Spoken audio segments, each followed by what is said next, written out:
Hello दोस्तों, स्वागत है आपके अपने YouTube channel three little tutor में। आज हम आपके लिए लेके आए हैं एडमिशन प्रोसेस का वीडियो। इसमें हम देखेंगे कि केंद्रीय विद्यालय में किस तरह एडमिशन प्रोसेस होता है और किस क्रम में होता है। तो इसको हम जो इम्पॉर्टेंट पॉइंट है वही देखेंगे, सभी को देखने की ज़रूरत नहीं है। तो चलिए वीडियो को स्टार्ट करते हैं और देख लेते हैं। तो जैसा कि आप लोग को मालूम है, सबसे पहले क्या होगा, पब्लिसिटी होगा, यानी कि केंद्रीय विद्यालय के ऑफिशियल वेबसाइट पर नोटिफिकेशन आएगा, गाइडलाइन आएगी और बाकायदा न्यूज़पेपरों में भी इसका नोटिफिकेशन आएगा। तो सबसे पहला स्टेप क्या होता है, नोटिफिकेशन निकलता है, आपको पता चलेगा कि फॉर्म कब से भरे जाने हैं, उसकी एलिजिबिलिटी क्या है, सारी चीज़ जानकारी इसमें मिलेगी। उसके बाद शुरू होता है सेकंड नंबर रजिस्ट्रेशन। फिर आपको ऑनलाइन पोर्टल पे जाकर रजिस्ट्रेशन करना होता है। तो गाइडलाइन के हिसाब से आप रजिस्ट्रेशन करेंगे। फिर उसके बाद होगा कि डॉक्यूमेंट आपको क्या क्या लगने चाहिए। तीसरे नंबर पे आ गया कि डॉक्यूमेंट आपको क्या क्या लगने चाहिए। तो डॉक्यूमेंट का वीडियो मैं पहले भी बनाया हूँ, आप लोग भी देखे हुए हैं। तो इसमें पहला डॉक्यूमेंट डेट ऑफ बर्थ का बताया गया है। दूसरा डॉक्यूमेंट है कि आप रिजर्व कैटेगरी में अगर आते हैं, जैसे SC ST OBC NCL या BPL या EWS, तो उसका लगाना है। इसमें ध्यान देने वाली बात यह है कि जो BPL और EWS है वह आपके स्टेट से संबंधित है, मतलब आपकी स्टेट गवर्नमेंट किसको BPL मानती है या किसको EWS मानती है, उसके आधार पे एडमिशन होंगे। फिर इसी में है कि अगर कोई बच्चा PWD है यानी दिव्यांग है तो उसको अपने दिव्यांगता का भी सर्टिफिकेट देना होगा। फिर आपको सर्विस सर्टिफिकेट देना होगा, और अगर कोई रिटायर्ड एम्प्लॉई है तो उसको अपने रिटायर्ड एम्प्लॉई का प्रूफ देना पड़ेगा, साथ साथ ही उसको रेसिडेंस का भी प्रूफ देना पड़ेगा। फिर इसमें कुछ नोट लिखा हुआ है जो बहुत ज़रूरी नहीं है, लेकिन इसमें यही बताया गया है कि अगर कहीं दो शिफ्ट चलती है तो दोनों के भी अलग अलग माने जाएंगे और कैटेगरी के हिसाब से एडमिशन होगा। फिर method of admission in class 1। अब यहाँ से आपका मेथड शुरू हो गया है कि कैसे क्लास 1 में एडमिशन होंगे। तो out of the available seat of fresh admission 25% will be reserve to the right to education, hereafter referred as RTE। तो सबसे पहला जो केंद्रीय विद्यालय काम करता है वो क्या करता है कि जो 25% सीटें RTE के तहत रिजर्व हैं उन्हीं को सबसे पहले एडमिशन देता है। जो फर्स्ट लॉटरी होती है वह RTE की होती है, और जो सेकंड लॉटरी होती है वह डिफरेंटली एबल की, मतलब DA की होती है, जो कि दिव्यांग होते हैं।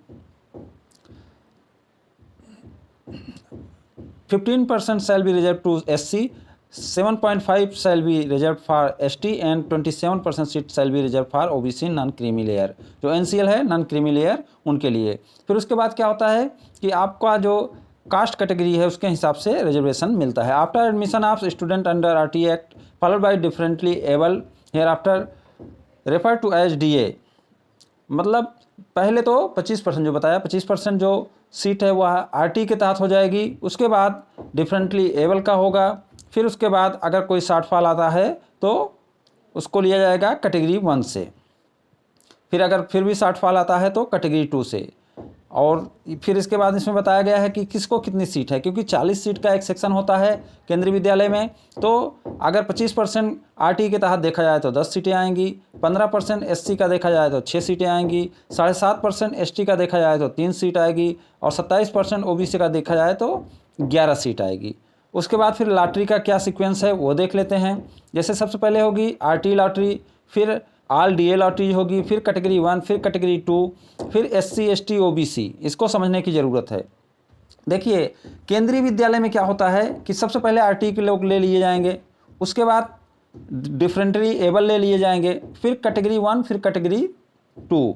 उसके बाद फिर वो काउंटिंग करेंगे कि जो रिजर्वेशन का प्रोसीडिंग है, जो रिजर्वेशन का नियम है, उस नियम को फॉलो करेंगे। मतलब वो गिनेंगे कि क्या आपका SC को 15% सीटें मिल गई, क्या ST को 7.5% सीटें मिल गई, क्या OBC को 27% सीट मिल गई। अगर ऐसा नहीं है, जो एडमिशन हो चुके हैं उसमें गिनेंगे। अगर ऐसा नहीं है तो क्या होगा, सबसे पहले SC के जितने कैंडिडेट कम हैं उनको नीचे से लिया जाएगा। नीचे से मतलब जो वेटिंग लिस्ट रहेगी उसमें से लिया जाएगा। अब वो चाहे कैटेगरी कुछ भी हो, उस कैटेगरी में उनको कैटेगरी वाइज ही सीरियल वाइज लिया जाएगा। फिर इसी तरीके से अगर ST की सीट कम है तो ST के लोग लिए जाएंगे। फिर अगर OBC का 27% कोटा नहीं पूरा हो रहा है तो OBC के लिए जाएंगे। तो जो लोग ये बोलते हैं कि केंद्रीय विद्यालय में केवल केंद्रीय कर्मचारियों का एडमिशन होता है, ऐसा नहीं है। अगर आपका जो रिजर्व कैटेगरी है वो फुलफ़िल नहीं हो रहा है, तो आप भले ही कैटेगरी 5 से हैं तो आपका भी होने का चांस रहता है, क्योंकि उनको तीसरे लॉटरी के बाद ये मिलाना ही रहता है कि जितना रिजर्व कैटेगरी है वो फिल हुआ कि नहीं। अगर वो फिल नहीं हुआ है तो उनको उसको फिल करना रहता है। उसके बाद जाके कैटेगरी 3 और कैटेगरी 4, अगर कैटेगरी 5, ये सब का एडमिशन होता है, ये नॉर्मल एडमिशन होता है। तो आगे क्या प्रोसीडिंग है वो भी देख। वही जो फर्स्ट लॉटरी किसका होगा, फर्स्ट लॉटरी होगा आरटी का, सेकंड लॉटरी किसका होगा, डिफरेंटली एबल का होगा, और थर्ड लॉटरी क्या होगा, कैटेगरी 1 और कैटेगरी 2 का मिक्स होगा। उसके बाद फोर्थ लॉटरी जो अभी आपको बताया मैं, SC ST OBC NCL के लिए होगा कि उनकी सीटें जितना उनको रिजर्व है उतना मिला कि नहीं मिला। फिर फिफ्थ लॉटरी होगा, अगर कुछ बचा है सीट तो उसके लिए फिफ्थ लॉटरी होता है और उसमें बाकी लोगों को लिया जाता है। अब अगर कहीं और भी सीटें खाली रह गई तो उसका प्रोसीडिंग बताया गया है, ऐसा बहुत कम होता है इसलिए इसको मैं नहीं बता रहा हूँ। उसमें वही है कि अगर अब भी सीटें खाली रह गई हैं तो उनका फिर से नोटिफिकेशन निकालना है और उनको करना है। In no case the seat reserve as per RT will be dereserve. बोल रहे हैं किसी भी सूरत में अगर जो RT के तहत सीट रिजर्व हो गई है उसे डी रिजर्व नहीं कर सकते। मतलब अगर मान के चलिए कि किसी जगह 40 सीट है तो उसमें 10 सीट आपको RT के तहत मिल गया है। अब अगर RT के तहत 10 सीट रिजर्व है और 8 ही भर पा रही, 2 सीट खाली रह जा रही है, तो उसको दूसरे कैटेगरी से नहीं भरना है, उसको RT से ही भरना है। अब आप सोच रहे होंगे कि RT से कैसे भरेंगे जब कोई है ही नहीं है, तो उसके लिए उस कंसर्न केवी को, उस कंसर्न केंद्रीय विद्यालय को बार बार नोटिफिकेशन निकालना पड़ेगा कि अगर कोई है तो आके वो इस सीट में एडमिशन ले ले। तो उसको जब तक नहीं भरता है उनको नोटिफिकेशन निकालना है, अगर फिर भी नहीं भरता है तो उनको केंद्रीय विद्यालय को सूचित करना है कि ये सीट लेफ्ट रह गई है, बची रह गई है। आगे चलते हैं। इसी तरीके से SC ST का भी है, उनको भी निकालना है, लेकिन इनके लिए क्या है कि एक दूसरे में ट्रांसफ़र कर सकते हैं। जैसे SC का सीट खाली है, अब SC का कैंडिडेट दोबारा निकालने पर भी नहीं मिल रहा है तो क्या करेंगे, उसको ST को दे सकते हैं, या ST का है तो SC को दे सकते हैं, ऐसा कर सकते हैं। फिर इन्होंने बताया है कुछ डिफिनेशन जैसे डिसएडवांटेज ग्रुप का, तो जो RT एक्ट के तहत सेक्शन 2D के तहत जो परिभाषा दी गई है वो इसमें दिया गया है, जिसमें कि बताया गया है कि डिसएडवांटेज ग्रुप कौन होगा। इसी के साथ इसमें DA का भी परिभाषा दिया गया है कि जो डिफरेंटली एबल लोग हैं वो कौन से लोग माने जाएंगे। फिर इसी तरीके से वीकर सेक्शन का भी दिया गया है। फिर नेबरहुड को बताया गया है, तो नेबरहुड का जैसे आप लोग जानते हैं कि major cities and urban area में ऑल डिस्ट्रिक्ट हेडक्वार्टर मेट्रोज जो होते हैं वहाँ 5 किलोमीटर का रेडियस होना चाहिए, रेडियस दूरी होनी चाहिए।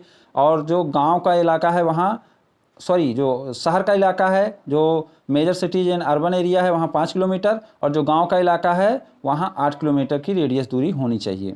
इसके लिए आपको क्या करना पड़ेगा, एक सेल्फ डिक्लेरेशन और एड्रेस प्रूफ जमा करना होगा, तो आपके लिए RT लागू हो जाएगा। तो ये है एडमिशन प्रोसेस, जिसमें इन्होंने फ़ी कंसेशन भी बताया है। जैसे फ़ी कंसेशन को भी इसमें मैं शामिल कर रहा हूँ, क्योंकि बहुत सारे लोग बोलते हैं कि मेरे बच्चे का RT में एडमिशन हुआ है और मुझे किताब का, ड्रेस का, इन सब चीज़ों का, नोटबुक का पैसा नहीं मिलता, स्टेशनरी का पैसा नहीं मिलता। तो मैं आपको यहाँ दिखा देता हूँ कि रूल क्या है। No fee to be charge from the children admitted under the 25% quota prescribed under RT act 2009। तो ये तो आप ही देख लिए कि कोई उनसे फीस नहीं ली जाएगी, किसी तरीके से कोई फीस नहीं ली जाएगी। अब नेक्स्ट जो ये गाइडलाइन है, गाइडलाइन बोल रहा है expenses on account of NCERT text book, notebooks, stationery, uniform and transport will be reimbursed and production of proper bill in respect of 25% of the children admitted under the RT provision subject to the ceiling prescribed and availability of fund. इन्होंने बोला है कि जो आपका खर्च आएगा text book पर, notebook पर, स्टेशनरी पर, यूनिफॉर्म पर, यहाँ तक कि आपका ट्रांसपोर्ट पर भी जो खर्च आएगा उसका रिएम्बर्समेंट किया जाएगा, मतलब उससे बाद में आपको वापस किया जाएगा। लेकिन इन्होंने कहा है कि जो प्रेस्क्राइब सीलिंग है उसके और फंड की अवेलेबिलिटी के ऊपर।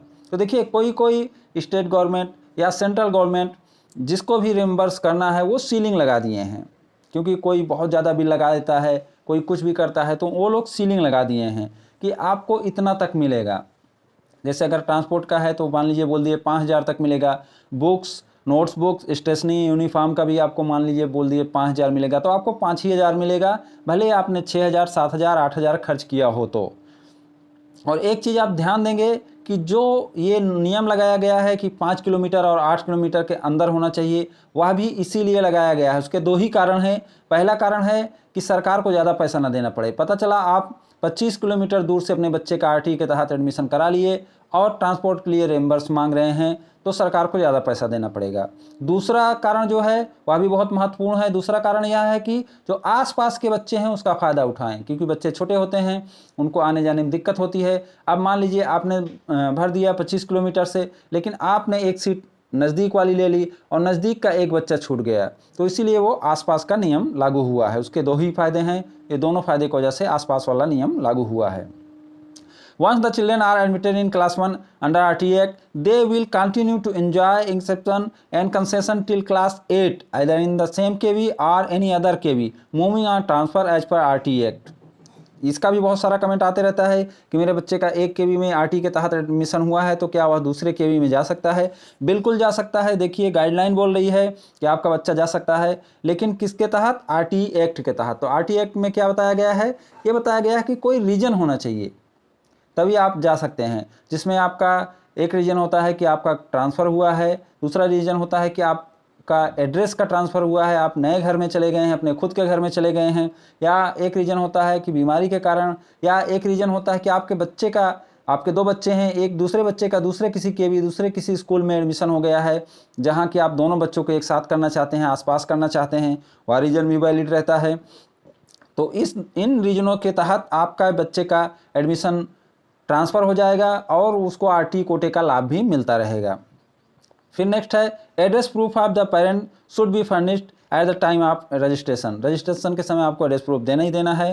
The employ who have the facility of fee reimbursement in their department can not claim RT concession. अगर किसी एम्प्लॉय के बच्चे का आरटी के तहत एडमिशन हो जाता है, जैसे मान लीजिए वो SC ST OBC है, NCL है, तो मान के चलिए उसका एडमिशन हो सकता है, क्योंकि आरटी का 2 ही नियम है। एक तो ये है कि आप डिसएडवांटेज कैटेगरी से हों, दूसरा नियम ये है कि आपके घर की दूरी क्राइटेरिया को फुलफिल कर रही हो, मतलब शहरी क्षेत्र में 5 किलोमीटर और ग्रामीण क्षेत्र में 8 किलोमीटर की रेडियस दूरी में हो।